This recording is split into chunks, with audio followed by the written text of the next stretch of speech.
శ్రావణ శుక్రవారం రైతులందరికీ ప్రత్యేకమైన రోజు. శ్రావణ శుక్రవారం అంటే నూతనం.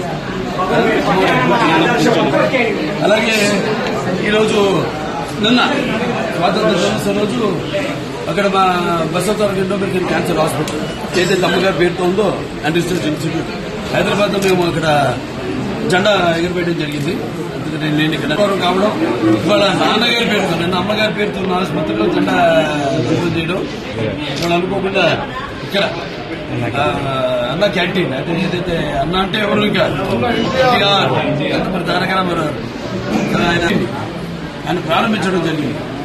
అక్షయ పాత్ర వారు ముందుకు వచ్చారు, వాళ్ళతో టైఅప్ అయ్యి ఈ యొక్క అన్న క్యాంటీన్ ప్రారంభించడం ఉమేష్ గారి 5 రూపాయలకి టిఫిన్ కానివ్వండి, మధ్యాహ్నం లేకపోతే రాత్రి భోజనాలు కానివ్వండి.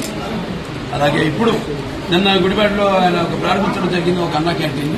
ఇవాళ రాష్ట్రం మొత్తం 100 క్యాంటీన్లు, 99 క్యాంటీన్లు ఇవాళ ఈరోజు అంటే 99 100 క్యాంటీన్లు. ఇంకా అంచెల వారీగా రాష్ట్రం అంతా కూడా ఈ యొక్క విస్తరించి ఈ యొక్క అన్న క్యాంటీన్ ని ఎలాగైతే పూర్వం అలాగే ఈ అన్న క్యాంటీన్ ని నడపడం జరుగుతుంది.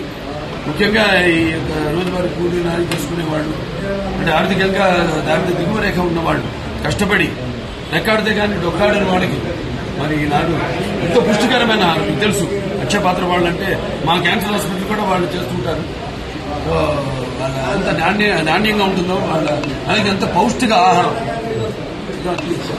2 నీరు అది ఆహారం అన్న క్యాంటీన్ నీరు మరి ఈనాడు హెచ్ఎన్ఎస్ఎస్ ద్వారా వెల్లపల్లి ద్వారా మనం నీళ్లు అందించడం జరిగింది. అన్ని చెరువులు కూడా డైరెక్ట్ గా హిందూపురం పట్టణానికి ఈ యొక్క దారిని సమస్యలు తీర్చాము. అలాగే ఇంక ముందు ఉన్న పనులు ఉన్నాయి. మీరు చేసుకున్న అదృష్టం మళ్ళీ మీరు తిరిగి తెలుగుదేశాన్ని పార్టీని అధికారంలో తీసుకురావడం.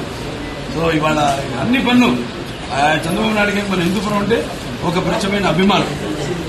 వెంటనే ఆసుపత్రి కూడా డెవలప్ చేయాల్సింది ఉంది. కలెక్టర్ గారి చైర్మన్ దానికి మొత్తం నేను వైస్ చైర్మన్ మిగతా మెంబర్స్ ఉంటారు. వాళ్ళందరినీ కూడా చర్చించి మేము కావాల్సినవన్నీ కూడా మేము లిస్టు తీసుకోవడం జరిగింది. ఏం పరికరాలు కావాలి, ఏమున్నాయి, ఏవి తగినంత సిబ్బంది లేకుండా ఎందుకు అవి పనికిరాకుండా ఎందుకు పనికిరాకుండా పోయినాయి, వాడకుండా పోయినాయి, అవన్నీ కూడా చర్చించడం జరిగింది.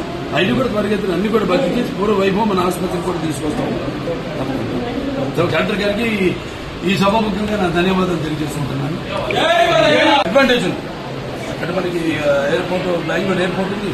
ఇంకా 2-3 రోజులు కూడా మేము అది కూడా నేను త్వరగతిని వాళ్ళని కలిసి కేంద్ర ప్రభుత్వాన్ని కూడా సోమందేపల్లి నుంచి యలాంకాకి రోడ్ అయితేనేమి అవన్నీ అయితే ఇంకా దగ్గరికి మనకి డిస్టెన్స్ అవుతుంది.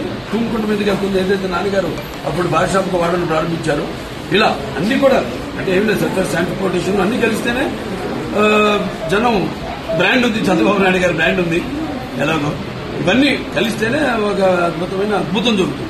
సో అద్భుతం త్వరగతిన చేస్తామని ఈ సందర్భంగా తెలియజేస్తాం. చూద్దామని తీసుకెళ్ళా ఆయన దృష్టి తీసుకెళ్ళాం అంతవరకు. మరి అటువంటి నిర్ణయం తీసుకుంటే దాన్ని మేము కట్టుబడి ఉంటాం. పేరు మాత్రం అదే ఉంచమన్నాం. నా అభ్యర్థన సత్యసాయి జిల్లా పేరు మాత్రం అదే ఉంచమన్నాం. జిల్లా హెడ్ క్వార్టర్స్ గా పరిగణించమన్నాం. దానికోసం మేము కృషి చేస్తాం.